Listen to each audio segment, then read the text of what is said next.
ان الحمد للہ نحمده ونستعینه ونستغفره ونعوذ باللہ من شرور انفسنا ومن سیئات اعمالنا من يهده اللہ فلا مضل له ومن يضلل فلا هادی له واشهد ان لا الہ الا اللہ وحدہ لا شریک له واشهد ان محمدا عبدہ ورسولہ اما بعد فإن خیر الحدیث کتاب اللہ وخیر الہدی ہدی محمد صلی اللہ علیہ وآلہ وسلم وشر الامور محدثاتها وکل محدثۃ بدعہ وکل بدعۃ ضلالہ وکل ضلالۃ فی النار۔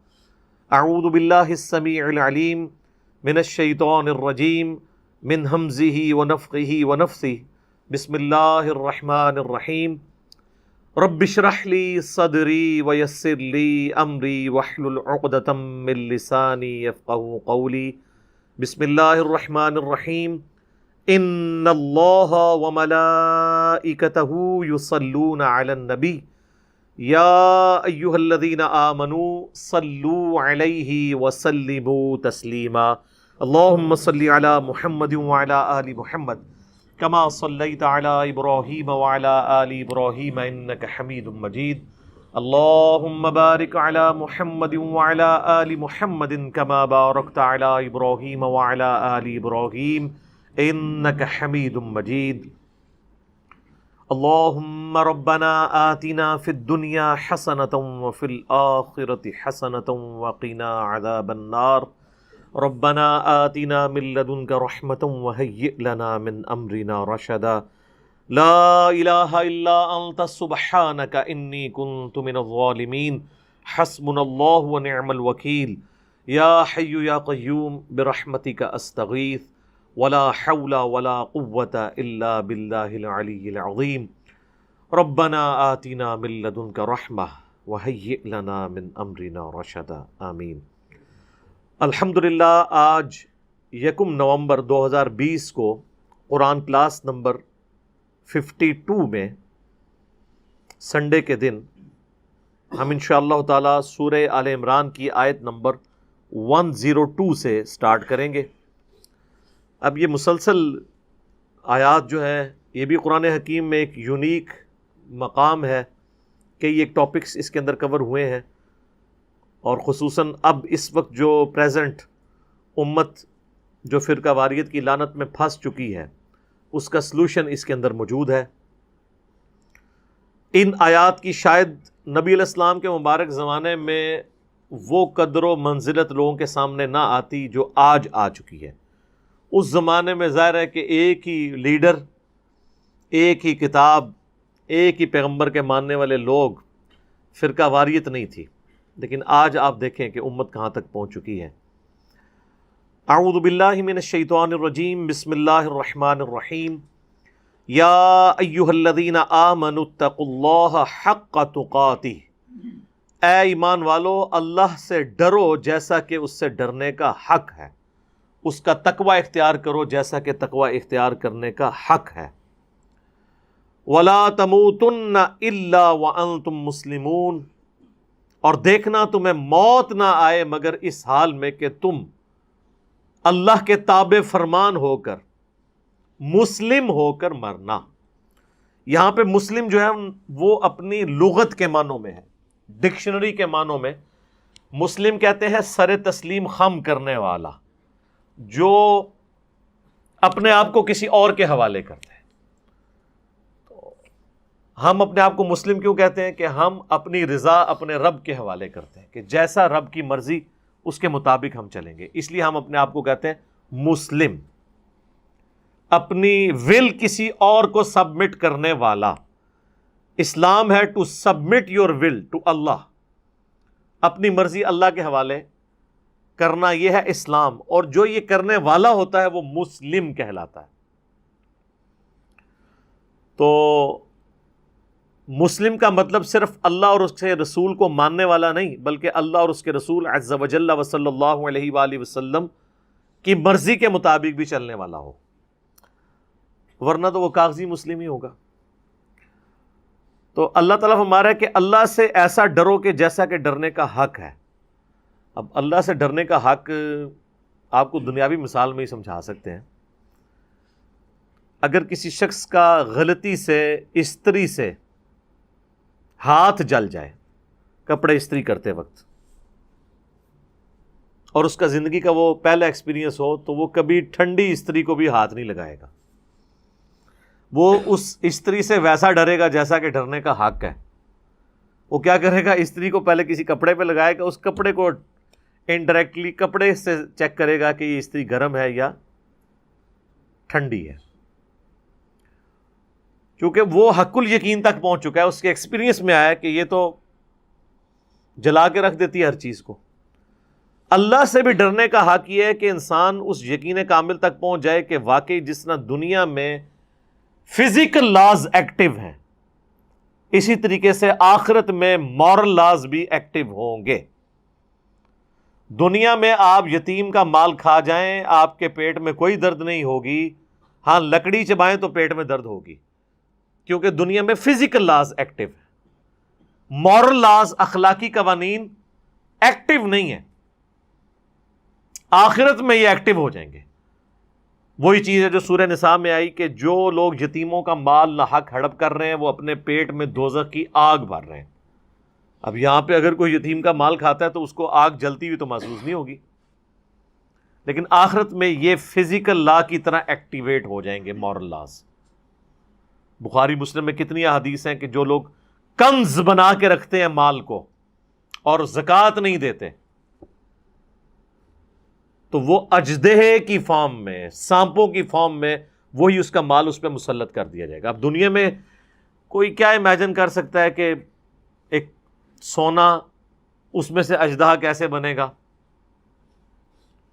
یہ تو امیجن ہو سکتا ہے جو سورہ توبہ میں آئے کہ جو لوگ کنز بنا کے رکھتے ہیں سونا اور چاندی کو، یہ قیامت والا دن گرم کر کے ان کے پہلوؤں کو، ان کی پیشانیوں کو، ان کی پیٹھوں کو داغا جائے گا. یہ تو سمجھ آتی ہے کہ جناب گرم کر کے اگر پگھلا کے سونا کسی کے اوپر انڈیلا جائے تو وہ کس تکلیف سے گزرے گا. لیکن اس سونے کا اژدہا بن جانا، سانپوں کی شکل اختیار کر جانا، اب یہ اس دنیا میں ہم اس کو امیجن نہیں کر سکتے. دنیا نے اگر یہ چیز ایکسپیرینس بھی کی ہے تو حضرت موسیٰ علیہ السلام کے زمانے میں کہ پلانٹ کنگڈم اینیمل کنگڈم میں بدل گیا کہ وہ ایک عصا کو پھینکتے تھے تو وہ اژدہا بن جاتا تھا، پھر دوبارہ پکڑتے تھے واپس آ جاتا تھا. ہم نے بھی صرف یہ چیز پڑھی یا سنی ہے قرآن کے ذریعے، فزیکلی نہیں دیکھی. تو آخرت میں مورل لاز ایکٹیو ہوں گے.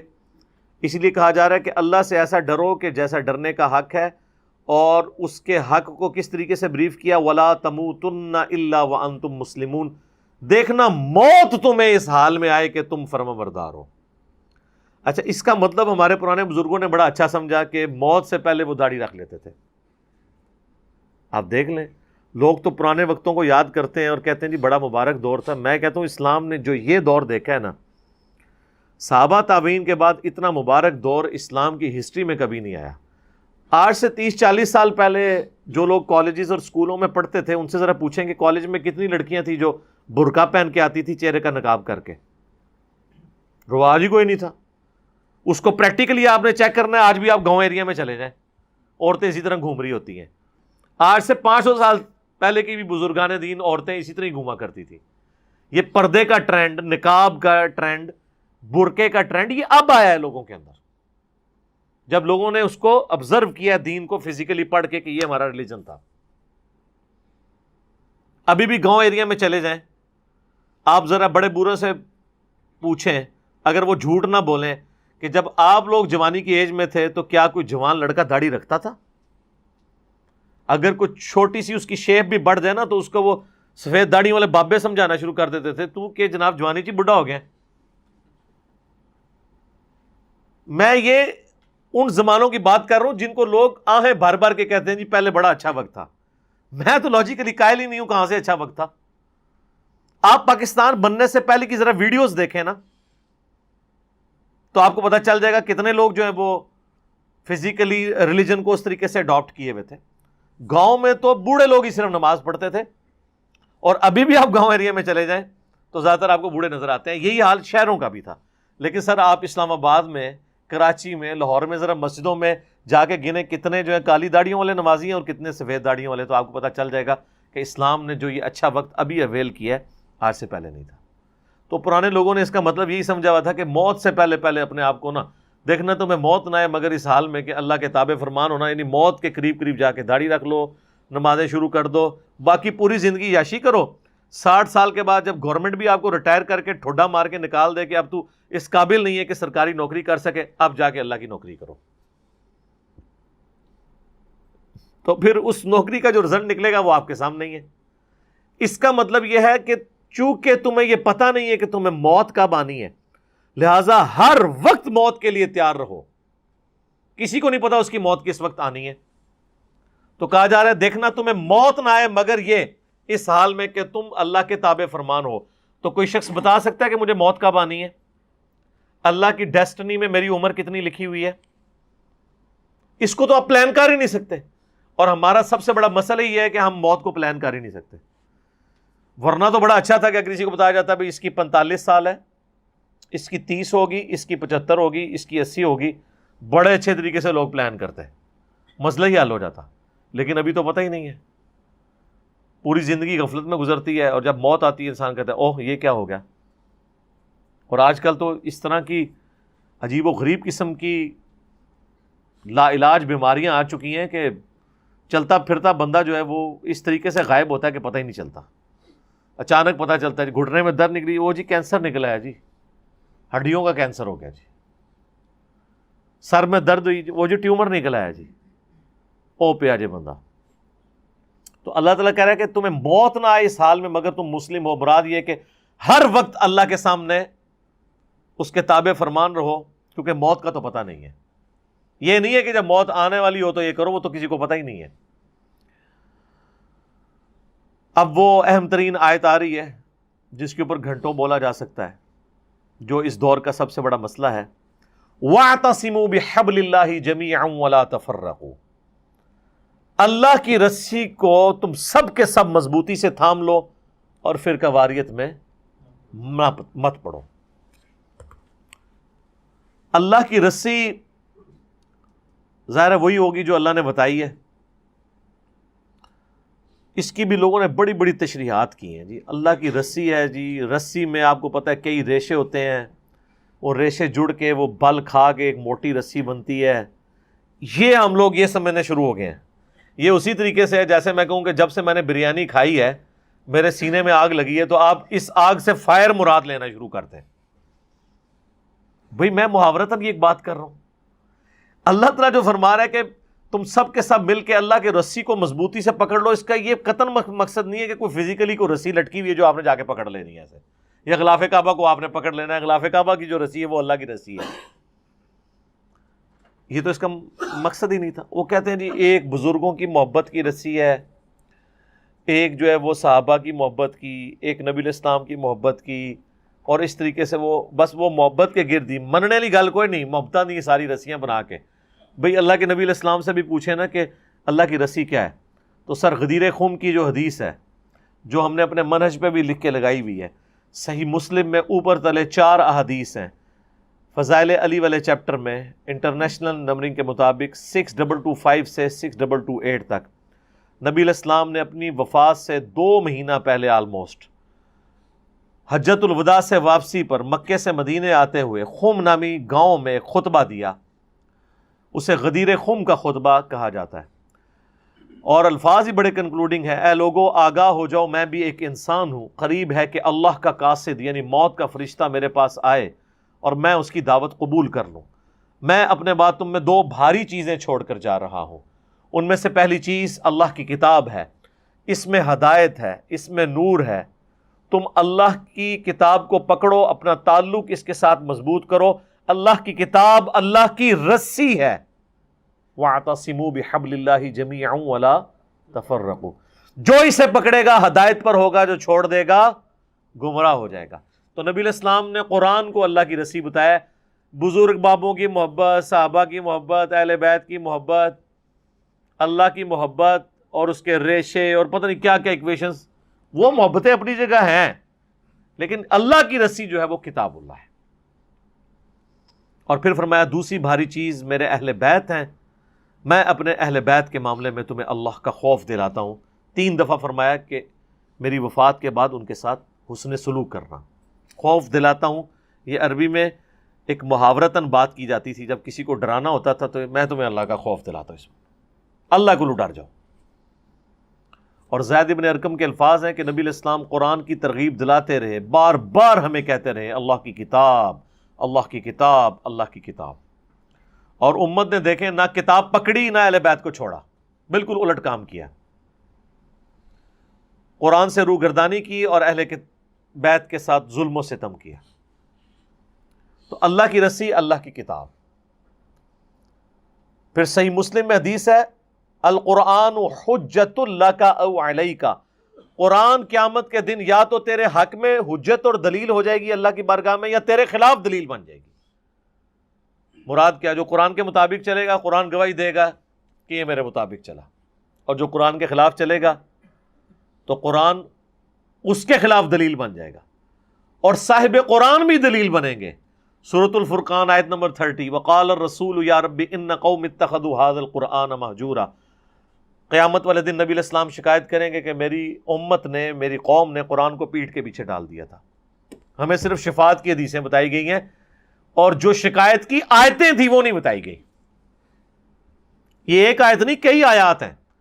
وہ سورہ نساء کی آیت نمبر 41 نہیں ہے؟ بخاری اور مسلم دونوں میں حدیث ہے اس آیت کے کانٹیکسٹ میں۔ عبداللہ ابن مسعود کہتے ہیں نبی علیہ السلام ممبر پہ تشریف فرما تھے، آپ علیہ السلام نے مجھے اپنے قریب بلایا اور فرمایا کہ عبداللہ میرے پاس آؤ اور مجھے قرآن سناؤ۔ تو کہتے ہیں میں نے عرض کیا اللہ کے محبوب علیہ السلام قرآن تو آپ پر نازل ہوا ہے، میں آپ کو قرآن سناؤں؟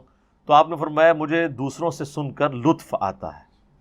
تو عبداللہ ابن مسعود کی آپ قسمت دیکھیں کہ رسول اللہ صلی اللہ علیہ وآلہ وسلم پر کتاب نازل ہوئی ہے، اور نبی علیہ السلام اپنے اوپر نازل ہونے والی کتاب عبداللہ ابن مسعود سے سن رہے ہیں۔ تو کہتے ہیں میں نے سورہ نساء کی تلاوت شروع کی، جب میں آیت نمبر 41 پہ پہنچا فَكَيْفَ إِذَا جِئْنَا مِن كُلِّ أُمَّةٍ بِشَهِيدٍ، وہ وقت کیسا ہوگا کہ جب ہم ہر امت میں سے ایک گواہ اٹھائیں گے، یعنی امت کا پیغمبر اٹھائیں گے کہ بتاؤ تمہارے امتیوں نے تمہیں کیا رسپانس کیا تھا، کس طریقے سے انہوں نے تمہارے ساتھ بیہیو کیا تھا جب تم میرے نمائندے بن کے گئے تھے۔ وَجِئْنَا بِكَ عَلَىٰ هَٰؤُلَاءِ شَهِيدًا، اور آپ کی امت پہ ہم آپ کو گواہ بنا کے اٹھائیں گے۔ بس یہ آیت جب یہاں آئی تو عبداللہ ابن مسعود کہتے ہیں نبی علیہ السلام نے کہا بس عبداللہ بس۔ کہتے ہیں میں نے حضور کی طرف دیکھا تو آپ کی آنکھوں سے مسلسل آنسو رواں تھے، آپ کی داڑھی بھی تر ہو گئی تھی کہ مجھے اپنی امت کے خلاف گواہی دینی پڑنی ہے قیامت والے دن، جن لوگوں نے میرا راستہ چھوڑا۔ اب دیکھیں کہ پیغمبر کتنے رقیق القلب ہوتے ہیں۔ ہمیں اگر قیامت والے دن یہ پتہ چلے نا کہ ہمارے دشمنوں کو سزا ہوگی تو ہم خوش ہوں گے، اور نبی علیہ السلام اس بات پہ رو رہے ہیں کہ مجھے اپنے دشمنوں کے خلاف یہ کہنا پڑنا ہے کہ یا اللہ یہ انہوں نے میری بات نہیں سنی، ان کو عذاب دے۔ حضور اس پہ رو رہے ہیں کہ یار وہ جو بھی ہیں میرے ہیں تو امتی ہیں۔ یہ فرق ہوتا ہے، انبیاء کتنے رقیق القلب ہوتے ہیں۔ تو یہ شکایت والی آیت ہے۔ تو قرآن اللہ کی رسی۔ اسی طریقے سے صحیح بخاری میں ایک حدیث ہے، مسلم میں بھی موجود ہے، متفق علیہ ہے۔ عبداللہ ابن ابی اوفا سے کسی نے پوچھا کہ نبی علیہ السلام نے کیا اپنا وصی خلیفہ کسی کو بنایا تھا جس کے لیے وصیت کی ہو؟ تو انہوں نے کہا رسول اللہ نے اپنا وصی کسی کو نہیں بنایا، البتہ ہمیں نبی علیہ السلام نے قرآن کے مطابق چلتے رہنے کی وصیت کی تھی۔ تو نبی علیہ السلام کا یہ خلیفہ قرآن ہے، وصی قرآن ہے۔ غدیر قوم پہ قرآن، حجۃ الوداع کا خطبہ اٹھا لیں۔ حجۃ الوداع کا جو خطبہ صحیح مسلم میں آیا نا 2950 انٹرنیشنل نمبر کے مطابق، جو نبی علیہ السلام کے حجۃ الوداع کی جو حدیث ہے کافی لمبی ہے، جو امام جعفر نے روایت کی اپنے باپ امام باقر سے، انہوں نے جابر بن عبداللہ سے، سیدنا حسین ابن علی کے جو پوتے ہیں امام محمد باقر بن علی بن حسین علیہ السلام، وہ بڑی دردناک حدیث ہے۔ جابر بن عبداللہ کو ملنے جاتے ہیں اور وہ نابینا ہو چکے ہوتے ہیں آخری عمر میں، ان کو پتہ چلتا ہے کہ رسول اللہ کا بچہ آیا ہے۔ رسول اللہ کا بچہ کون ہے؟ حضرت حسین کا پوتا محمد باقر بن علی بن حسین بن علی، کیونکہ حضرت حسین کا بیٹے تھے علی بن حسین امام زین العابدین، ان کے یہ بیٹے تھے امام محمد باقر. تو انہوں نے اتنا ان سے پیار کیا کہ ان کے گریبان کے بٹن کھولے اور اپنا ہاتھ اس کے سینے پہ رکھا، پیار کیا اور کہا تو میرے نبی کا بچہ ہے، پوچھ. تو ان کا کہ مجھے بتائیں چچا جان نبی علیہ السلام نے حج کیسے کیا تھا؟ تو وہ حج کی لمبی حدیث شروع ہوتی ہے. اس میں یہ بھی الفاظ ہیں کہ نبی علیہ السلام جب حجۃ الوداع کے موقع پر آپ نے خطبہ دیا ہمیں عرفات میں، تو آپ نے فرمایا اے لوگو، میں اپنے بعد تم میں وہ چیز چھوڑ کر جا رہا ہوں کہ جسے مضبوطی سے پکڑ لیا تو کبھی گمراہ نہیں ہوگے، اور وہ اللہ کی کتاب ہے. بس مسلم شریف میں حجۃ الوداع کے خطبے میں صرف قرآن ہے، سنت بھی اسی میں شامل ہے. ظاہر ہے قرآن ہی نے سنت کی طرف ہماری رہنمائی کی ہے. اور پھر جابر بن عبداللہ کہتے ہیں نبی علیہ السلام نے پھر صحابہ سے اجتماعی طور پہ پوچھا کہ کیا میں نے اللہ کا پیغام تم تک پہنچا دیا؟ تمام نے کہا یا رسول اللہ پہنچا دیا، بلکہ آپ نے ہماری پہنچانے کا حق ادا کیا، آپ نے ہماری خیر خواہی فرمائی اس معاملے میں. تو آپ نے 3 دفعہ یہ انگلی اٹھائی اور آسمان سے پھر صحابہ کی طرف کی، اللہم اشہد اللہم اشہد اللہم اشہد، اے اللہ گواہ ہو جانا کہ یہ مان رہے ہیں کہ میں نے جو اپنی رسپانسبلٹی تھی ان تک وہ کام پہنچا دیا. حجۃ الوداع میں بس اتنا ہی خطبہ ہے. بخاری اور مسلم میں ہے کہ حجۃ الوداع یوم عرفہ سے اگلے دن پھر آپ نے خطبہ دیا ہے، وہ مینا میں دیا جہاں پہ قربانی ہوتی ہے، اور وہ خطبہ بخاری میں بھی ہے اور مسلم میں بھی. وہ بھی آپ کو حج والے چیپٹر میں مشکات کے اندر وہ والا خطبہ بھی مل جائے گا، جس میں آپ علیہ السلام فرمایا تھا آج کون سا دن ہے، یہ کون سی جگہ ہے، یہ کون سا مہینہ ہے. تو سارے خاموش رہے. پھر آپ نے فرمایا کہ کیا یہ ذوالحجہ کا حرمت والا مہینہ نہیں ہے، یہ شہر مکہ حرمت والا نہیں ہے، اور آج کا دن جو ہے وہ یعنی یوم النحر کا دن، 10 ذوالحجہ کا دن. اور پھر آپ علیہ السلام نے فرمایا کہ زمانہ گھوم گھما کے اسی جگہ پہ واپس آ گیا ہے جہاں سے اللہ نے سٹارٹ کیا تھا کہ سال کے 12 مہینے ہیں، 4 حرمت والے ہیں. چونکہ وہ عرب کے لوگوں نے اس کو آگے پیچھے کرنا شروع کر دیا تھا نا. سورہ توبہ میں بھی ذکر آتا ہے کہ وہ اپنی مرضی سے مہینوں کو آگے پیچھے کر دیتے تھے. پھر اس میں کئی ایک باتیں آپ نے فرمایا تمہاری جان، مال، عزت، آبرو ایک دوسرے پہ اسی طریقے سے حرام ہے جس طرح کہ یہ آج کا یہ دن ہے، یہ شہر مکہ ہے، یہ مہینہ حرمت والا ہے. پھر آپ علیہ السلام نے پوچھا کہ کیا میں نے اللہ کا پیغام تم تک پہنچا دیا؟ سب نے کہا پہنچا دیا. پھر آپ نے اسی طرح کہا کہ اللہ گواہ رہنا. اور پھر اس کے آگے الفاظ ہیں کہ اب یہ تمہاری ذمہ داری ہے کہ جو بات تم تک پہنچی ہے اس کو تم نے دوسرے لوگوں تک پہنچانا ہے. جو اس امت کی ذمہ داری ہے وہ آگے آ بھی جائے گی. لوگ یہ سمجھتے ہیں کہ اس امت کی فضیلت نبی علیہ السلام کے امت ہونے کی وجہ سے ہے، حالانکہ اس امت کی فضیلت نبی علیہ السلام کی ختم نبوت کی وجہ سے ہے کہ چونکہ رسول اللہ کے بعد اب کسی نے پیغمبر نہیں آنا، لہٰذا نبیوں والا کام امت کو ٹرانسفر ہوا ہے. چونکہ اس امت کو کام نبیوں والا ملا ہے اس لیے اس کی فضیلت باقی امتوں سے بڑھ کے ہے. وہ آگے آ جائے گی آیت، کنتم خیر امت اخرجت للناس تأمرون بالمعروف وتنہون عن المنکر وتؤمنون باللہ. تو یوم النحر کے خطبے میں بھی نبی علیہ السلام نے کہا کہ تمہاری ذمہ داری ہے، تم نے یہ پیغام دوسروں تک پہنچانا ہے. اور پھر آگے آپ نے فرمایا کہ بعض اوقات جسے بات پہنچائی جا رہی ہوتی ہے وہ زیادہ یاد رکھنے والا ہوتا ہے بنسبت اس کے جو پہنچا رہا ہوتا ہے. اور واقعی یہ بات بھی رسول اللہ کی صحیح ثابت ہوئی کہ جن تک بات پہنچی تھی انہوں نے زیادہ اہتمام سے اس بات کو سنبھالا. آج ہم جن لوگوں کی کتابیں یہاں سجائے بیٹھے ہیں یہ سب کے سب نان عرب ہیں سوائے امام مالک کے، وہ مدینہ شریف کے ہیں. اور وہ بھی الموطا امام مالک کو ہم اگرچہ ایک بڑی کتاب ہے، بل کتب ستہ کے جتنے 6 کے 6 امام ہیں سب نان عرب ہیں. امام مسلم ایران کے ہیں، امام بخاری رشیا کے ہیں، امام ابو داؤد اور امام ترمذی افغانستان کے ہیں. تو دیکھیں کس طرح بات. سعودی عرب کا چینل ہوتا ہے اور حدیثیں بیان کر رہے ہوتے ہیں اذان اور جماعت کے وقفے میں، تو رواہ البخاری رواہ مسلم بیان کر رہے ہوتے ہیں. تو دونوں نان عرب ہیں. اللہ تعالیٰ جس سے مرضی خدمت لے لے. تو جو حضور علیہ السلام فرمایا تھا نا کہ بعض کا جسے بات پہنچائی جا رہی ہوتی ہے وہ زیادہ اہتمام کرتا ہے بنسبت اس کے جو پہنچا رہا ہوتا ہے، یعنی وہ اس چیز کو پروٹوکول دیتا ہے کہ یار میں نے اس بات کو سیو کرنا ہے. تو قرآن کے اوپر تو آپ بے شمار حدیثیں. صحیح مسلم ایک اور حدیث ہے، نبی علیہ السلام نے فرمایا اللہ تعالیٰ اس کتاب کی وجہ سے قوموں کو عروج دے گا اور اس کتاب کی وجہ سے قوموں کو ذلیل کرے گا. جس کو ڈاکٹر اقبال نے شعر میں بھی سمایا ہے، وہ زمانے میں معزز تھے مسلمان ہو کر، اور تم خوار ہوئے تارک قرآن ہو کر. یہ مسلم شریف کی حدیث ہے کہ اللہ تعالیٰ اس کتاب کے ذریعے قوموں کو عروج دے گا اور اس کتاب کے ذریعے قوموں کو زوال دے گا، یعنی جو عمل کریں گے.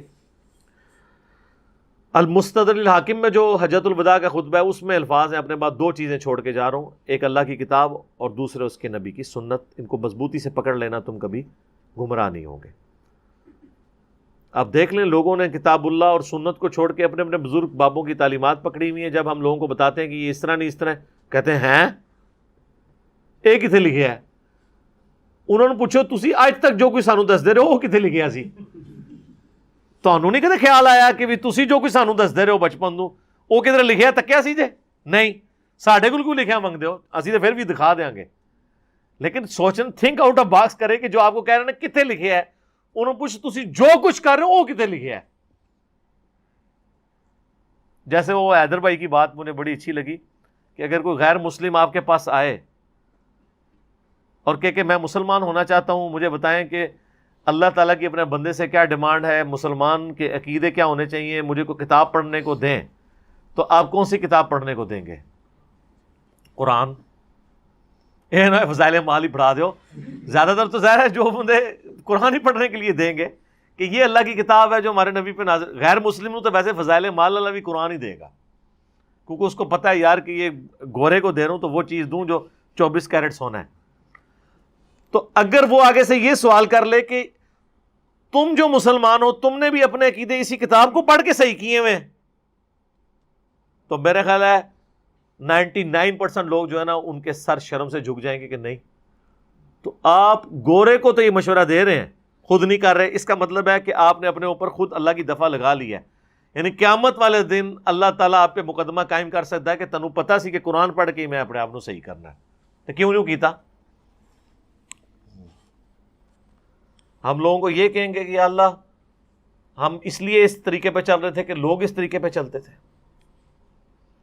وہ تو صحیح بخاری میں حدیث ہے نا، جب قبر کے 3 سوال نہیں آئیں گے تو فرشتے اس سے چوتھا سوال کریں گے کہ بھئی تو اللہ کے بندے یہ کیا تیری حالت، تجھے سوال کیوں نہیں ہے؟ وہ کہتا ہے میں وہی کہتا تھا جو لوگ کہتے تھے، سن سنا کے سنی تو نہیں، پڑھ پڑھا کے سنی بنو. تو فرشتے پھر آگے سے کہیں گے کہ تو نے خود پڑھ کے عمل کرنے کی کوشش کیوں نہیں کی، یا کسی ایسے شخص کی پیروی کیوں نہیں اختیار کی جو تجھے بتا دیتا کہ کیا لکھا ہوا ہے. اور پھر اس کو ایک ایسا گرز ماریں گے کہ زمین و آسمان کی ہر مخلوق اس کی چیخ و پکار کی آواز سنے گی سوائے جن اور انسانوں کے، اور اگر جن اور انسان سن لیں تو بے ہوش ہو جائیں. یہ بخاری شریف ہے، مولانا شریف نہیں ہے. تو قبر میں جا کے تو یہی کہ ہونا ہے، اور آخرت میں تو قرآن پورا بھرا پڑا ہوا ہے کہ قرآن کی پیروی اختیار کرنی تھی. تو یہ کوئی راکٹ سائنس نہیں جو آپ نے کسی کو سمجھانی ہے، یہ ہر مسلمان کو پتہ ہے. عمل نہ کرے اس کی اپنی بدقسمتی. تو کہا گیا اللہ کی رسی کو مضبوطی سے تھام لو اور فرقوں میں مت بٹو. اس کا مطلب یہ ہوا کہ جو اللہ کی کتاب کو پکڑ لے گا وہ فرقہ واریت سے بچ جائے گا. وہ ہماری سائنس کی لینگویج میں اسے کہا جاتا ہے اینڈ وائس ورسا. ایک تو یہ ہے کہ اللہ کی کتاب کو پکڑ لو اور فرقہ واریت میں مت پڑو. دوسرا یہ ہے کہ جو اللہ کی کتاب کو نہیں پکڑے گا وہ فرقہ واریت میں پڑ جائے گا. بیک وقت دونوں معنی درست ہیں. تو سر نظر آ رہا ہے. آج کسی کو کہنا اپنے عقیدے قرآن کے مطابق کریں، قرآن کو ترجمے سے پڑھیں، تو آگے آپ دیکھیں یعنی آپ کے علماء ہی آپ کو منع کرنا شروع کر دیں گے. ہم نے اس پہ ویڈیو بھی اپلوڈ کی تھی نا، وہ اسلام 360 والے بھائی جب تعارف کروا رہے تھے جیو کے اوپر آ کے اپنے سافٹ ویئر کا، اس کا اپلیکیشن کا، کہ جی اس میں تو قرآن کے ترجمے کھل جاتے ہیں حدیث، تو وہاں ایک مولانا صاحب نے یوں انگلی اٹھا لی تھی. لیکن تو بس دیکھ لو دشمن ادھر ہی بیٹھے ہوئے. اچھا اتنی حیران کن بات ہے، اگر ہمیں کوئی یہودی عیسائی کہنا قرآن نہ پڑھنا گمراہ ہو جاؤ گے، ہم اس بات کو کتنا برا مانیں گے. یہی بات مولوی کہہ دیتا ہے نا، تو ہم اپنے بچوں کو بھی یہ سکھاتے ہیں کہ ڈائریکٹ نہیں پڑھنا. اچھا یہ ابھی تک یہی سکھاتے آ رہے ہیں ان کو کہ یار انڈائریکٹ پڑھا دو، یار آپ پڑھ لو سانو پڑھا دو، کوئی نہیں. تو یہ صرف ایک علمی شہوت ہے، علمی ڈسکشنیں ہیں، کرتے رہتے ہیں، نکالتے اس میں سے کچھ بھی نہیں ہے. یا تو نا پریکٹیکلی کر کے بھی کوئی بتائیں، کہانیاں کرائی ہوئی ہیں ایک دوسرے کو. وَاذْكُرُوا نِعْمَةَ اللَّهِ عَلَيْكُمْ، اور یاد کرو اللہ کی اس نعمت کو جو اس نے تم پر کی. اِذْ كُنْتُمْ أَعْدَاءً فَأَلَّفَ بَيْنَ قُلُوبِكُمْ، کہ تم آپس میں دشمن تھے تو اللہ نے تمہارے دلوں کو ایک کر دیا، محبت ڈال دی اس کے اندر. عرب کے لوگ کس طرح لڑتے تھے چھوٹی چھوٹی بات کے اوپر، اسلام نے ایک کامن بانڈ کے طور پر ان کو جمع کر دیا. فَأَصْبَحْتُمْ بِنِعْمَتِهِ إِخْوَانًا، اور اللہ کے احسان کی وجہ سے تم بھائی بھائی بن گئے. اسلام اتنا زبردست بانڈ کہ وہ عرب کے اجڑ لوگ، چھوٹی چھوٹی بات پہ مرنے مارنے پہ اترنے والے لوگ، اسلام نے ان امیین کو جو پڑھے لکھے بھی نہیں تھے چینج کر کے رکھ دیا. اس پہ ہمارے ایک بھائی نے وہ کلپ بھی اپلوڈ کیا جب عرب میں قرآن آیا. ہدایہ پورٹل کے اوپر آپ دیکھ لیں کس طریقے سے اس قرآن نے چینج کیا ہے اس دنیا کو. وَكُنْتُمْ عَلَى شَفَا حُفْرَةٍ مِّنَ النَّارِ، اور تم تو آگ کے گڑھے کے کنارے پہ پہنچ چکے ہوئے تھے، یعنی دوزخ میں گرنے والے تھے اپنی گمراہیوں کے سبب. فَأَنْقَذَكُم مِّنْهَا، تو اس نے تمہیں بچا لیا، یعنی رسول اللہ صلی اللہ علیہ وآلہ وسلم کو بھیج کے تمہیں ہدایت دے دی.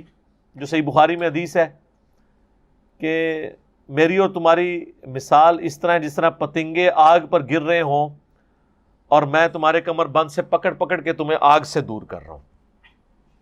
تم پتنگوں کی طرح آگ پہ یعنی جہنم کی آگ پہ گر رہے ہو. تو نبی علیہ السلام نے مثال دی کہ میں تمہیں بچانے والا ہوں. تو اللہ تعالیٰ نے رسول اللہ صلی اللہ علیہ وآلہ وسلم کو وسیلہ اور ذریعہ بنایا اس انسانیت کو دوزخ میں گرنے سے بچانے کا.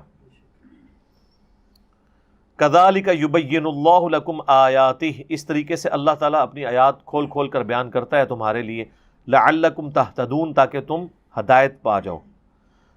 وَلْتَكُمْ مِنْكُمْ أُمَّةٌ يَدْعُونَ إِلَى الْخَيْرِ، تم میں ایک جماعت تو ایسی ہونی چاہیے جو لوگوں کو بھلائی کی طرف بلائے. وَيَأْمُرُونَ بِالْمَعْرُوفِ، اور نیکیوں کا حکم دے. وَيَنْهَوْنَ عَنِ الْمُنْكَرِ، اور برائیوں سے روکے. وَأُولَئِكَ هُمُ الْمُفْلِحُونَ، اور یہ لوگ ہوں گے اصل میں فلاح پانے والے. تو ایک جماعت، یہی وہ آیت ہے جس کی وجہ سے اتنی جماعتیں بن گئی ہیں. سب لوگ یہ آیت پڑھ کے اپنی ایک جماعت لادا کر لیتے ہیں. تو اس سے پہلے بھی پڑھ لیا کریں نا کہ اللہ کی رسی کو مضبوطی سے پکڑ لو اور فرقوں میں مت بٹو. اگر جماعت بنائی تھی تو قرآن کی بنیاد پہ بنانی چاہیے تھی نا. مولویوں کی لکھی ہوئی کتابیں تو نہیں تھی ان کے ہاتھ میں پکڑانی چاہیے، قرآن سے پوری بات لینی چاہیے تھی. تو وہ کہتے ہیں اللہ تعالیٰ نے فرمایا تم میں ایک جماعت ہونی چاہیے، یعنی دعوت و تبلیغ کا کام کرنے کے لیے، قرآن و سنت کی تعلیمات لوگوں تک پہنچانے کے لیے ایک جماعت ہونی چاہیے جو آرگنائز طریقے سے یہ کام کرے. لیکن اس جماعت کا یہ کام نہیں ہونا چاہیے جو ہماری جماعت میں آ گیا وہ ہدایت پہ ہے، جو چھوڑ دے وہ گمراہ ہو گیا. وہ لوگوں کو جاگیں گے اور خود جاگنے کے بعد لوگوں کو جگائیں گے، بس یہ کام انہوں نے کرنا ہوگا.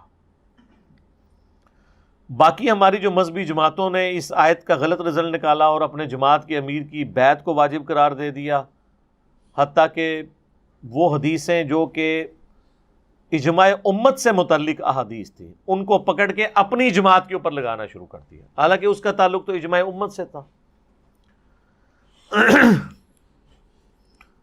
تو یہ بات تو ٹھیک ہے کہ سب کے سب لوگ تو علم اس لیول کا حاصل نہیں کر سکتے کہ وہ علم کی گہرائی میں اتر جائیں.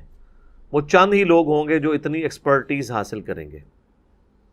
ہم نے کبھی یہ نہیں کہا کہ ہر بندہ فلاسفر بن جائے گا، لیکن ہم یہ کہتے ہیں کہ ہر انسان کو آخرت میں کامیابی کے لیے جو بیسک نالج چاہیے نا وہ ہر بندہ حاصل کر سکتا ہے. اس کے لیے کوئی راکٹ سائنس نہیں ہے.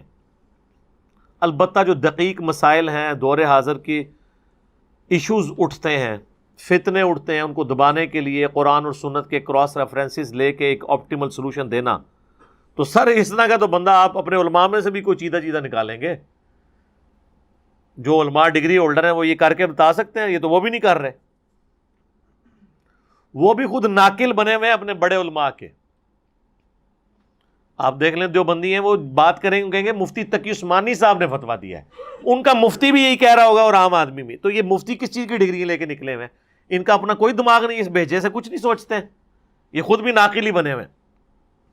تو یہ بات درست ہے کہ ہر بندہ اس لیول پہ نہیں جا سکتا۔ صحیح مسلم میں حدیث ہے کہ دانائی بھی تقدیر سے ہے، ہر شخص عقل میں بھی برابر نہیں ہے، لیکن جو بیسک عقل ہے آخرت کی کامیابی کے لیے اس میں سب برابر ہے۔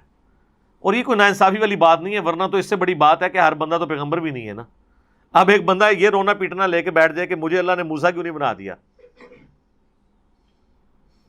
will of God لا یسأل عما یفعل وہم یسألون، اللہ کو کوئی نہیں پوچھ سکتا کہ اس نے یہ کام کیوں کیا، وہ ہر ایک کو پوچھے گا بھی اس نے یہ کام کیوں کیا۔ will of God تو پھر ہر جگہ آتی ہے، وہ تو بین ہے اس چیز کو سوچنا، لیکن گیون سرکمسٹانسز میں چاہے کوئی کافر ہے، مسلم ہے اور کسی بھی فرقے میں، اس کو اللہ نے اتنی عقل ضرور دی ہے کہ وہ توحید تک، آخرت تک، پیغمبر تک تھوڑی سی ایفرٹ کر کے پہنچ سکتا ہے۔ اچھا، اکثر لوگ آ کے مجھ سے سوال کر رہے ہوتے ہیں، جی وہ جی ہندوؤں کا کیا قصور ہے، جی وہ ہندوؤں کے گھر پیدا ہوئے۔ میں تو کہتا ہوں میرا کیا قصور ہے کہ میں جو ہے مسلمانوں کے گھر پیدا ہوا ہوں، ان مسلمانوں کے گھر کہ جنہوں نے ہمیں بچپن سے یہ سکھایا کہ قرآن حدیث ڈائریکٹ نہ پڑھنا گمراہ ہو جاؤ گے، جنہوں نے ہمیں بزرگ پرستی سکھائی، تو میرا کیا قصور تھا۔ اچھا، لوگ کنکلوڈ کر بیٹھے ہیں کہ ہم مسلمانوں کے گھر پیدا ہوئے ہیں تو اسی ٹھیک ہو گئے۔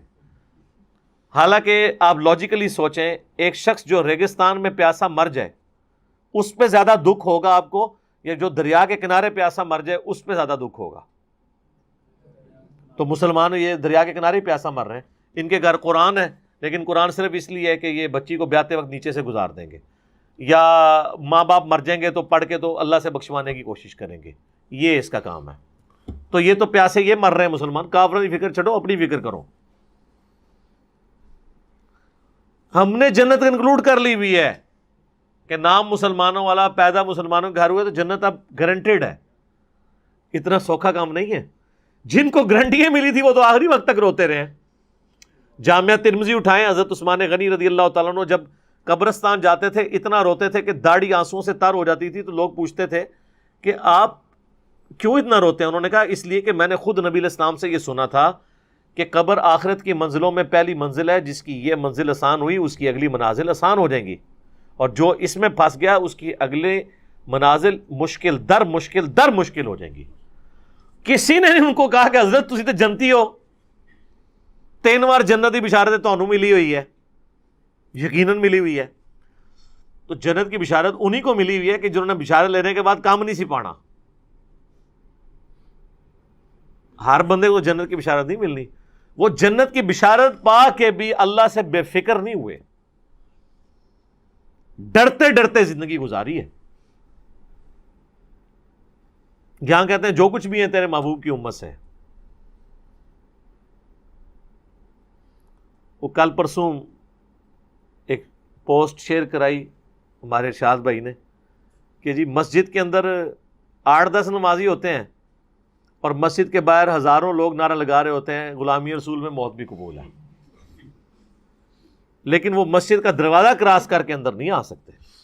دیکھ لیں، یہ میلاد کے جتنے جلوس نکلتے ہیں، یہ اینڈ زور کی نماز کے وقت اینڈ ہو رہا ہوتا ہے نا، تو یہ جتنے جلوس ہیں اس حساب سے تو جس مسجد میں جا کے جلوس ختم ہو رہا ہے وہاں تو جوتیوں والی جگہ پہ بھی کھڑے ہونے کی جگہ نہیں ہونی چاہیے، سب تتر بتر ہو کے گھروں گھر چلے جاتے ہیں، کیونکہ وہ مشکل کام ہے، نعرے تو آسان ہے۔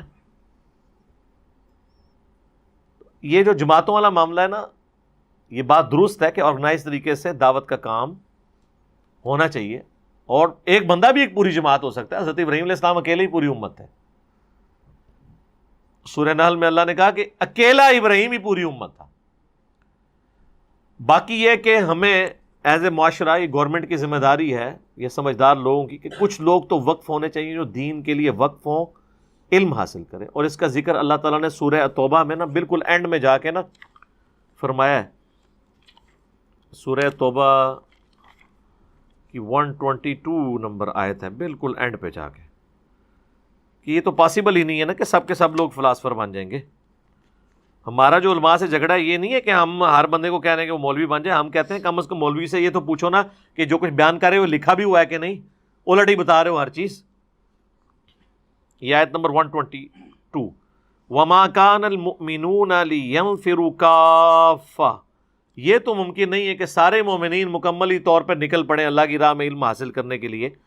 فلولا نفر من کل فرقۃ منہم طائفۃ لیتفقہوا فی الدین، تو کیوں نہیں ایسا ہو رہا کہ ہر گروہ میں سے ایسے لوگ نکلیں، ہر قبیلے میں سے، کمیونٹی میں سے، جو دین کی فقہ، دین کی سمجھ بوجھ، یہ فقہ انفی نہیں ہے، سمجھ بوجھ حاصل کریں. لِيُنذِرُوا قَوْمَهُمْ إِذَا رَجَعُوا، تاکہ وہ اپنی قوم کو پھر جا کے آخرت کا ڈر سنائیں، ان کی تربیت کریں جب وہ واپس پلٹیں. الیہم، ان کی طرف، لعلہم یحذرون، تاکہ وہ بھی آخرت کی تیاری کر سکیں، اللہ سے ڈر جائیں. تو اللہ تعالیٰ بھی یہ چیز ایڈمٹ کر رہا ہے کہ ہر بندہ ایک لیول کا نہیں ہے. سر چھوڑ دیں، دنیا کا سب سے بہترین ٹیچر انسانی تاریخ میں کون ہے؟ نبی صلی اللہ علیہ وسلم. لیکن خلفۂ راشدین پھر بھی 4 ہی نکلے ہیں. ابو بکر، عمر، عثمان و علی 4 ہی ہیں. 1.25 لاکھ میں سے وہ جو ٹاپ کے ہیرے ہیں وہ 4 ہی ہیں. ورنہ اتنا بڑا ٹیچر ہو تو کچھ 4-5 ہزار بندہ تو اس میں سے اس طرح کا نکلنا چاہیے تھا نا. یہ پاسبل نہیں ہوتا. اللہ نے سب کو ایک طرح کا بنایا نہیں ہے. اتنے بڑے بڑے ٹیچر بھی ہیں نا، ان کے بھی اسٹوڈنٹ میں سے چند ایک لوگ ہیں جو اوپر آتے ہیں. تو وہی اللہ کی ریکوائرمنٹ ہے. انہوں نے باقیوں کو ایجوکیٹ کرنا ہوتا ہے. مولانا مودودی رحمہ اللہ کی برسی کے اوپر ایک پروگرام آج ٹی وی والوں نے لگایا، جس پہ غامدی صاحب سے مودودی صاحب کے بارے میں پوچھا گیا. حالانکہ ان کے نظریات میں اختلاف بھی ہے، استاد شاگرد کا رشتہ تو ہے، علمی اختلاف ہے. تو اس نے یہ سوال کیا کہ بھئی یہ ہماری کالجز، یونیورسٹیز کیوں نہیں مودودی جیسے لوگ پروڈیوس کر رہی؟ انہوں نے کہا اس طرح کے لوگ کالجز اور یونیورسٹیز نہیں پروڈیوس کر سکتی، بلکہ کالجز اور یونیورسٹیز اس لیے بنائے جاتے ہیں کہ اس طرح کے لوگ جو مبعوث ہوتے ہیں نا، ان کی تعلیمات کو آسان فہم کر کے باقی لوگوں کو سکھایا جائے. وہ تو خود ایک اپنی ذات کے اندر ایک پوری امت ہوتے ہیں، ان کے اوپر پی ایچ ڈیز ہو رہی ہوتی ہیں. تو یہ لوگ پروڈیوس نہیں کیے جا سکتے. ہزاروں لوگ ایک یونیورسٹی سے پڑھ کے نکلتے ہیں، لیکن نیوٹن اور آئنسٹائن تو بڑے تھوڑے لوگ ہی بنتے ہیں. گاڈ گفٹڈ صلاحیتیں ہوتی ہیں. اگر یونیورسٹیز اور کالجز نیوٹن اور آئنسٹائن بنا سکتی ہوتی تو آئنسٹائن کو دوسرا بھی پیدا ہو گیا ہوتا. آج تو اس سے بھی ایڈوانس یونیورسٹیز ہیں. یہ گاڈ گفٹڈ صلاحیتیں ہیں. تو اس طرح اللہ تعالیٰ نے فرمایا یہ پاسبل نہیں ہے کہ سب لوگ یہ حاصل کریں، چند لوگ نکلیں وہ باقی لوگوں کو جا کے سکھائیں. وَلَا تَكُونُوا كَالَّذِينَ تَفَرَّقُوا، یہ سخت ترین آیت ہے فرقہ واریت کے خلاف پورے قرآن میں. اچھا لوگوں میں تو مشہور ہو گئی ہے 103 نمبر آیت سورہ آل عمران کی، وَاعْتَصِمُوا بِحَبْلِ اللَّهِ جَمِيعًا وَلَا تَفَرَّقُوا. حالانکہ یہ جو 105 نمبر آیت ہے نا، 2 آیات آگے جا کے اس سے زیادہ سخت ہے. وَلَا تَكُونُوا كَالَّذِينَ تَفَرَّقُوا وَاخْتَلَفُوا مِن بَعْدِ مَا جَاءَهُمُ الْبَيِّنَاتُ. دیکھنا ان لوگوں کی مانند نہ ہونا کہ جنہوں نے اللہ کی طرف سے روشن دلائل آنے کے بعد بھی فرقہ واریت اور تفرقہ ڈال دیا. وَأُولَئِكَ لَهُمْ عَذَابٌ عَظِيمٌ، ان کے لیے بہت بڑا عذاب ہے جنہوں نے بینات کے بعد تفرقہ ڈالا. اچھا بینات کیا ہیں؟ کتاب اللہ اور سنت. انبیاء کیا لے کے آتے ہیں؟ تعلیمات اللہ کی طرف سے امتوں کی طرف. تو امتوں کے پاس پیغمبروں کے ذریعے سے جو اللہ کی تعلیمات آئیں ان کے بعد بھی تفرقہ ڈالا، ان لوگوں کی مانند نہ ہونا. ایسے لوگوں کے لیے بڑا عذاب ہے. اور پھر اللہ تعالیٰ نے ایک جھلک بھی دکھائی ہے، یوم تبیض وجوہ وتسود وجوہ. قیامت والے دن کئی چہرے ہوں گے جو روشن ہوں گے اور کئی ہوں گے جو کالے ہوں گے، سیاہی چھائی ہوگی ان پہ. فَأَمَّا الَّذِينَ اسْوَدَّتْ وُجُوهُهُمْ، تو ایسے لوگ جن کے چہرے سیاہ ہوئے ہوں گے، ان سے کہا جائے گا اکفرتم بعد ایمانکم، کیا تم نے ایمان لانے کے بعد کفر کیا؟ فذوقوا العذاب بما کنتم تکفرون، تو اب چکھو اس عذاب کا مزہ جو تم نے دنیا میں کفر کی روش، ناشکری کی روش اختیار کی. اچھا یہ کیا بات ہو رہی ہے کہ ایمان لانے کے بعد کفر اختیار کیا؟ آپ لوگ شاید یہ سمجھ رہے ہوں کہ ایمان لائے بعد میں وہ کافر ہو گئے. نہیں، یہاں لغت کا معنی کریں گے کہ بات ماننے اور سمجھنے کے بعد بھی عمل نہیں کیا اس کے اوپر. علماء یہود نبی علیہ السلام کے دنیا میں مبعوث ہونے سے پہلے ان پہ ایمان رکھتے تھے. سورہ بقرہ میں آیا نا 89 نمبر آیت میں کہ اس نبی کے وسیلے سے دعائیں کیا کرتے تھے. یہ وسیلہ وہ پنجابی والا نہیں کہ اللہ کے حضور کہتے تھے کہ اس نبی کو جلدی بھیج، ہم اس کے ساتھ مل کے کافروں پہ غلبہ پائیں، اور جب یہ نبی آگے سب سے پہلے یہ منکر ہو گئے. وَمَا اخْتَلَفَ الَّذِينَ أُوتُوا الْكِتَابَ إِلَّا مِن بَعْدِ مَا جَاءَهُمُ الْعِلْمُ بَغْيًا بَيْنَهُمْ. اہل کتاب کے علماء نے العلم قرآن آ جانے کے بعد بھی اختلاف کیا آپس کی ضد کی وجہ سے. نبی علیہ السلام کو ماننے سے انکار کر دیا. جب تک حضور آئے نہیں تھے تو حوالے دیتے تھے، جب حضور علیہ السلام آئے تو پہلے کافر وہ لوگ بن گئے. بدقسمتی. تو اس کا مطلب ہے کہ ایمان لانے کے بعد انہوں نے کفر کیا. مانتے تھے کہ ہم آخری پیغمبر آنے والے ہیں لیکن کفر اختیار کیا. یہ ہے. اور معذرت کے ساتھ آج اگر رسول اللہ ہم میں آ جائے نا تو اکثریت کا حال یہی ہو جائے گا. حقیقت بات ہے، کیونکہ آپ کو جس نبی کا تعارف کروایا گیا وہ تو نبی وہ اس طرح ہے ہی نہیں تھے. آپ کو یہ تعارف کروایا گیا ہے کہ نبی علیہ السلام حاضر و ناظر ہیں. نبی علیہ السلام دنیا میں تشریف لائیں گے، وہ کہیں گے یار تم نے قرآن نہیں پڑھا، کہ نبی تم وہاں موجود نہیں تھے جب ہم نے موسیٰ کو پکارا، نہ تم گواہوں میں تھے، تو مجھے حاضر و ناظر کہاں سے تم نے بنا لیا. انہوں نے کہنا یہ وہ نبی نہیں ہے. ظاہر ہے وہ ماننے سے انکار کر دیں گے. ان کو تو بتایا نبی علیہ السلام کا سایہ نہیں ہے، جب نبی علیہ السلام چلیں گے سایہ ہوگا تو وہ کہیں گے یہ تو وہ نبی نہیں ہے، حالانکہ سایہ تھا. میں نے تو بہت بڑی پھکی ان کو دی ہے کہ یہ جو رسول اللہ کے بال لیے پھرتے ہو اور زیارت کروا کے پیسے بٹورتے ہو، ذرا اس کے اوپر ذرا 100 واٹ کا بلب روشن کرو، دیکھو ان بالوں کا سایہ ہے یا نہیں ہے، تو ادھر ہی چیک ہو جائے گا کہ سایہ تھا کہ نہیں. سب کہانیاں بنائی ہوئی ہیں. تو چونکہ آپ نے وہ چیزیں منسوب کی، اور یہی کچھ ہوا یہودیوں کے ساتھ. جب حضرت عیسیٰ علیہ السلام ان میں آئے نا، ان کے لیے حضرت عیسیٰ کو ماننا مشکل ہو گیا، کیونکہ حضرت عیسیٰ علیہ السلام کہتے تھے یہ شریعت موسوی یوں نہیں یوں ہے، تو وہ ان کے ساتھ سینگ پھنساتے تھے، حالانکہ وہ تو پیغمبر ہے. تمہاری کیا اوقات ہے، تم نے تو دین آباء و اجداد سے ملا ہے، وہ تو اللہ کی وحی کی تائید کے ساتھ ہے. وہ کہتے تھے نہیں یہ تو وہ ہے ہی نہیں عیسیٰ، یہ وہ پیغمبر ہے ہی نہیں جس کی بشارت ہماری کتابوں میں ہے. کیونکہ یہ یاد رکھیے گا جب بھی کوئی نیا پیغمبر آتا ہے نا اس کی بشارت پچھلی کتابوں میں موجود ہوتی ہے. تو یہ میں آپ کو وثوق سے کہہ رہا ہوں کہ یہ انسانیت کی تاریخ رہی ہے کہ جب تک پیغمبر آتا نہیں ہے نا تو سارے ایمان لا رہے ہوتے ہیں، جب وہ آ جاتا ہے نا انکار کر دیتے ہیں. یہ انسان کی انسٹنکٹ ہے. اور آپ دیکھ لیں آ کے چلا جائے کوئی، اس کی عزت میں اضافہ ہو جاتا ہے. جب تک سامنے موجود ہوتا ہے نا اس کی وہ عزت نہیں ہوتی، کیونکہ وہ انسان کی حیثیت سے ہوتا ہے نا. قرآن میں جگہ جگہ ہے نا یہ کیسا پیغمبر ہے، کافر کہتے تھے. بازاروں میں چلتا ہے، شادیاں کی ہوئی ہیں، کھاتا پیتا ہے، تو اور کیا کرے یار. اگر یہ کچھ نہیں کرے گا تو تم کہو گے یہ ہمارا آئیڈیل نہیں ہو سکتا. اور اگر اس کو بنا کے بھیجا تو آپ کہتے ہیں فرشتوں میں سے پیغمبر کیوں نہیں آیا. کسی جگہ نہیں کھڑے ہوتے. آٹا گوندنے ہلدی کیوں ہے؟ تو آٹا گوندنے کے لیے ہلنا تو پڑے گا، تو کہیں تو ایک جگہ فکس کرنی پڑے گی نا. تو اس طرح کے اعتراضات یہاں پہ آپ دیکھ لیں. پولیٹیکل لیڈرز جب تک زندہ ہوتے ہیں ایک دوسرے کو وہ القابات دیتے ہیں، جیسے ہی وہ لیڈر مرتا ہے نا تو اس کے مخالفین بھی اس کے لیے وہ کلمات بول رہے ہوتے ہیں. بندہ کہتا ہے یار ایڈا وڈا سرمایہ ایڈا امت تو اٹھ گیا.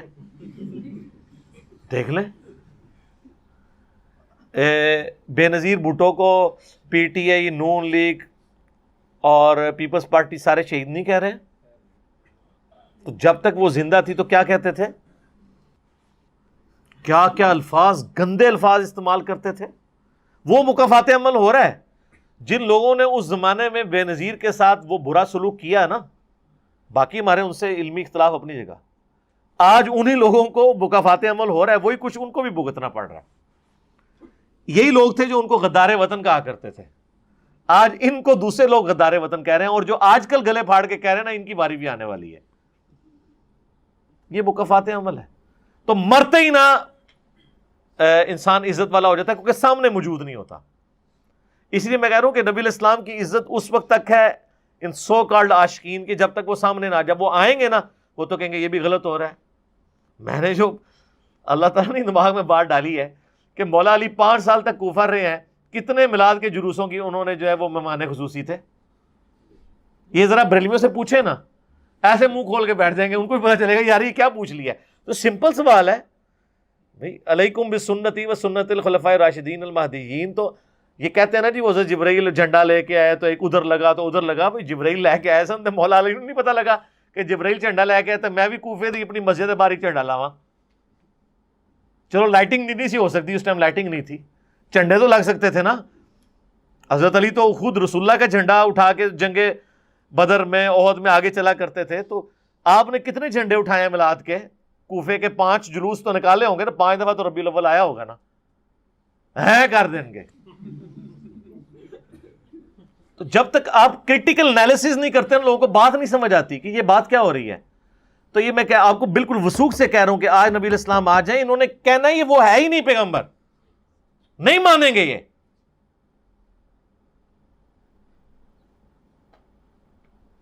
بہت امت کا جو حال ہو چکا ہے نا, پھر لوگ کہتے ہیں نا میٹھی میٹھی باتیں کریں. کیا چھوڑا ہے آپ نے میٹھی بات کرنے کے لیے؟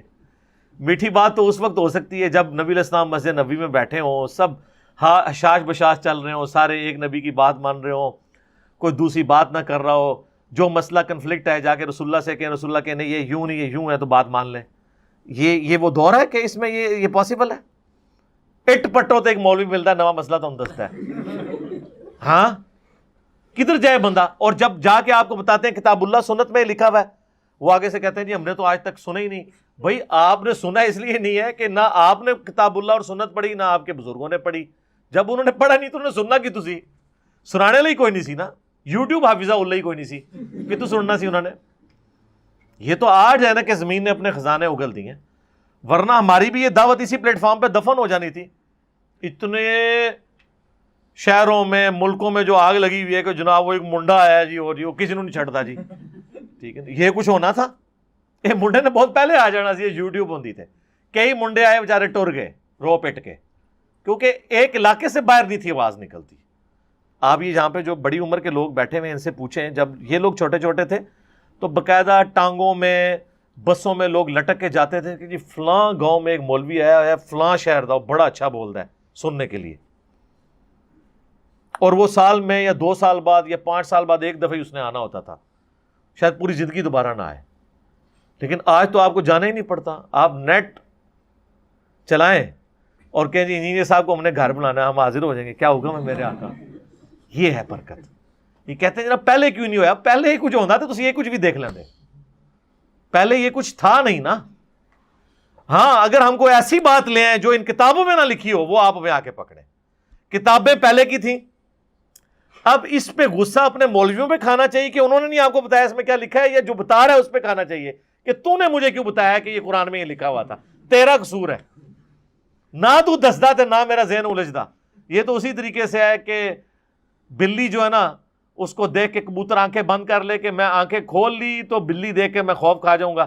تو آنکھیں بند کرنے سے تو اگر بلی بھاگ جاتی ہے نا تو پھر آپ آنکھیں بند کر لیں, تو بلی کیا بھاگ جائے گی؟ بہتر تو یہ ہے کہ آنکھیں کھولیں اور بلی کو دیکھ کے تو اپنے لیے کوئی بچنے کا سامان کرے.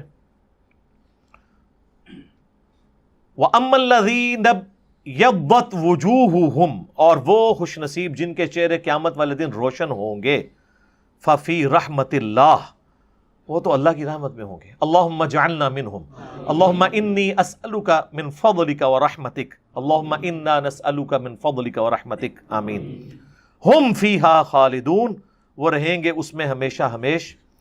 تلک آیات اللہ نتلوہا علیک بالحق, یہ اللہ کی آیات ہیں جو ہم با مقصد آپ پہ تلاوت کر رہے ہیں, حق کے ساتھ. حق کا ترجمہ سچائی بھی ہوتا ہے, اور عربی میں حق کا ترجمہ پرپز فل بھی ہوتا ہے, با مقصد. وَمَا اللَّهُ يُرِيدُ ظُلْمًا لِلْعَالَمِينَ, اور اللہ اہل جہاں پر ظلم کا کوئی ارادہ نہیں رکھتا. یعنی اگر ظلم کا ارادہ رکھنا ہوتا تو اس طرح سمجھا رہا ہوتا اللہ تعالیٰ کہ آخرت کی ویڈیو چلا دی آپ کے سامنے. صرف ویڈیو نہیں چلائی ہے, پیغمبر بھیج دیا, صرف پیغمبر نہیں ساتھ سلیبس بھیج دیا, پرچہ بھی آؤٹ کر دیا. تو اللہ تعالیٰ یہ ساری باتیں اس ثبوت میں پیش کر رہا ہے کہ میں کوئی فنیٹک نہیں ہوں کہ مجھے کسی کو تکلیف دے کے, تو جیسا وہ کہتے تھے نا پرانے دیوتاؤں کے بارے میں, یونان کے دیوتا اور فلاں, وہ کہتے تھے جی وہ خون مانگ رہے ہیں, خون مانگ دینے. تو اللہ تعالیٰ نے اس چیز کا رد کیا کہ مجھے کسی کو عذاب دے کے کوئی خوشی محسوس نہیں ہوتی ہے. نہ اللہ تعالیٰ کوئی ارادہ رکھتا ہے کہ بندوں کو ضرور عذاب دے گا. اللہ تو ہمدردی والا ہے، مائل بکرم ہے، اور اس کا ثبوت یہ ہے کہ اس نے اپنے پیغمبر بھیجے، کتابیں بھیج دی، اور پیپر بھی آؤٹ کر کے بتا دیا تمہارے ساتھ ہونا کیا ہے، اگر یہ کرو گے تو یہ ہوگا، یہ کرو گے تو یہ ہو جائے گا. وَلِلَّهِ مَا فِي السَّمَاوَاتِ وَمَا فِي الْأَرْضِ، اور جو کچھ آسمانوں اور زمین میں ہے سب اللہ ہی کا ہے، اللہ ہی اس کا مالک ہے. وَإِلَى اللَّهِ تُرْجَعُ الْأُمُورُ، اور تمہیں لوٹ کر اللہ ہی کی طرف جانا ہے. كُنْتُمْ خَيْرَ أُمَّةٍ أُخْرِجَتْ لِلنَّاسِ، تم سب سے بہترین امت ہو جو لوگوں کے نفع کے لیے نکالی گئی. اب یہ آیت نمبر 110 چونکہ ایک کریٹیکل آیت ہے، اس چیز کی متقاضی ہے کہ میں اس پہ کم از کم 15-20 منٹ بولوں، لیکن اب چونکہ ٹائم ہمارا اوور ہو چکا ہے، انشاءاللہ میں اگلی قرآن کلاس نمبر 53 میں اسی آیت سے سٹارٹ کروں گا. اس کانٹیکسٹ میں انشاءاللہ کراس ریفرنس کے طور پہ جو قرآن کی آیات اور احادیث ہے انشاءاللہ ڈسکس کروں گا. اللہ تعالیٰ سے دعا ہے جو حق بات میں نے کی اللہ تعالیٰ ہمارے دلوں میں راسخ فرمائے. اگر جذبات میں میرے منہ سے کوئی غلط بات نکل گئی تو اللہ تعالیٰ ہمارے دلوں سے اسے محو کر دے، دھو دے، اور ہمیں معاف بھی فرما دے. ہمیں کتاب و سنت کی تعلیمات پر عمل کر کے دوسرے بھائیوں تک پہنچانے کی توفیق عطا فرمائے. سبحانک اللہم و بحمدک، اشہد ان لا الہ الا انت، استغفرک و اتوب الیک، وما علینا الا البلاغ المبین. جزاکم اللہ خیرا.